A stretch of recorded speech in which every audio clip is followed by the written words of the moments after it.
It began with a movie soundtrack. KPopDemonHunters dropped its electrifying single, and suddenly everyone, from TikTok teens to late-night hosts, was humming in Korean. But this wasn't a sudden craze. It was the result of years of global groundwork, polished perfection, and an unstoppable cultural wave that finally conquered America. Chapter 1: The soundtrack that broke the silence. When KPopDemonHunters premiered, few expected its soundtrack to dominate US charts. The animated action film, stylish, fast-paced, and full of color, was already a visual feast. But what caught fire was the music. The moment the first beat dropped, the blend of Korean lyrics, trap drums, and glittering pop hooks hooked American ears.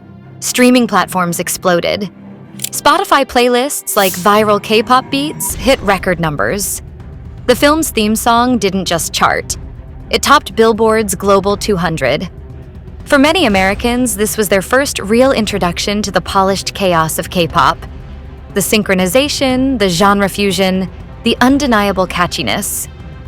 It wasn't just a song, it was a statement.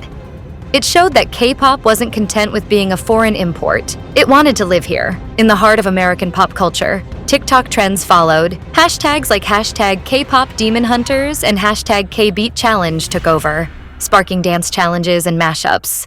Suddenly, high schoolers in Los Angeles were choreographing routines inspired by Seoul's finest. But what seemed overnight was years in the making. Behind the soundtrack's success was a generation of groundwork laid by groups who had already cracked America's toughest market, its attention span.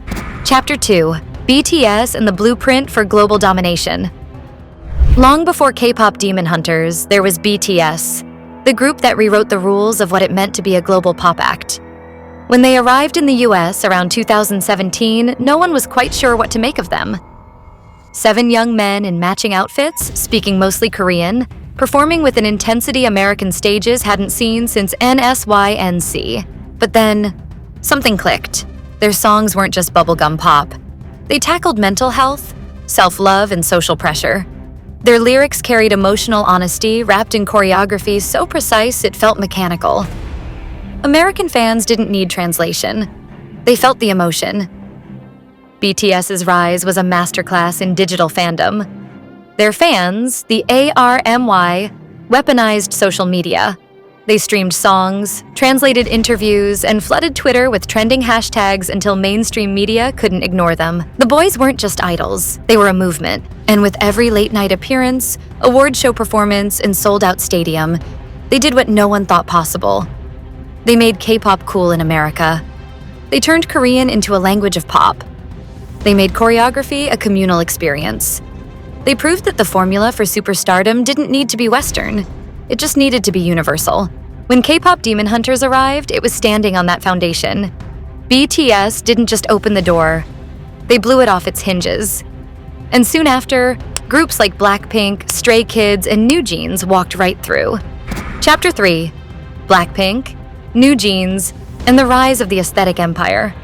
While BTS represented emotional storytelling, Blackpink brought something else: luxury and dominance. They weren't just musicians, they were fashion icons, global ambassadors for brands like Chanel, Dior, and Calvin Klein. Their music videos looked like cinematic trailers, and their style, high fashion mixed with street edge, became the new standard for pop aesthetics. When they headlined Coachella in 2023, it wasn't a novelty. It was a coronation.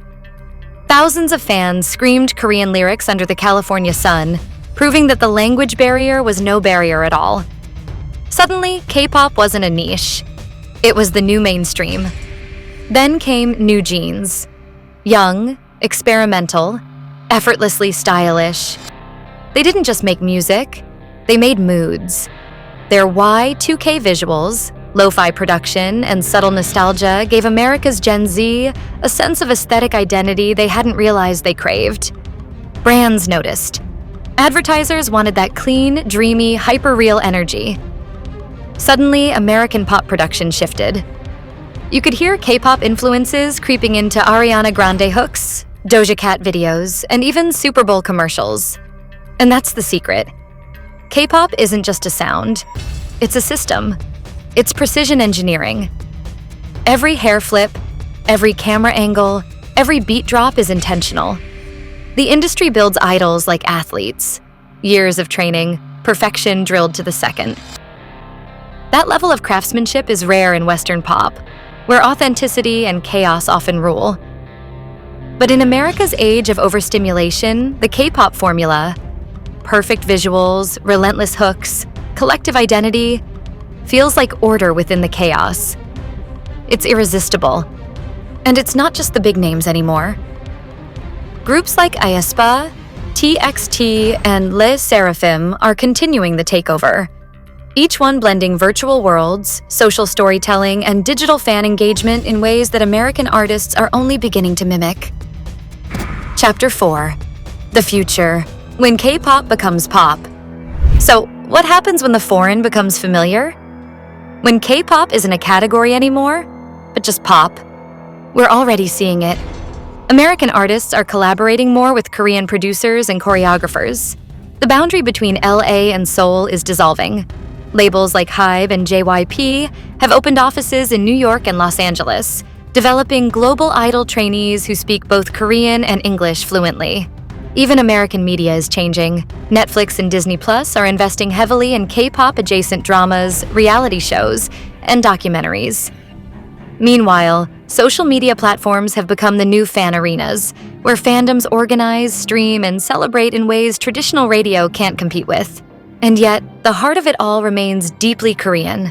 The discipline, the structure, the collectivism, that's what makes it different. America's music industry, known for its individuality and rebellion, now finds itself studying the one thing it never thought it needed: teamwork. KPopDemonHunters might have been the spark, but it represents something larger. The culmination of decades of quiet cultural diplomacy. What began as Seoul's export strategy became a global identity. K-pop idols aren't just entertainers. They're ambassadors of a new kind of global unity, one choreographed to a beat. Still, there's a paradox in all this success. K-pop's perfection is also its greatest risk. As it grows, can it stay authentic? Can it evolve without losing the obsessive precision that made it special? American audiences crave connection, imperfection, and chaos. The very things K-pop often hides behind its flawless veneer. Maybe the answer lies somewhere in the middle. As hybrid groups form, half Korean, half Western, the future may not be about East or West, but about something in between, a global pop scene with Seoul as its creative heartbeat and America as its amplifier. Closing reflection. K-pop's story in America is the story of cultural timing. A nation overwhelmed by noise found clarity in something foreign yet familiar: discipline, beauty, rhythm, and unity. What began with a soundtrack from KPopDemonHunters is now a generational soundtrack for millions. This isn't America's new obsession. It's the natural evolution of a world that's finally ready to dance to the same beat.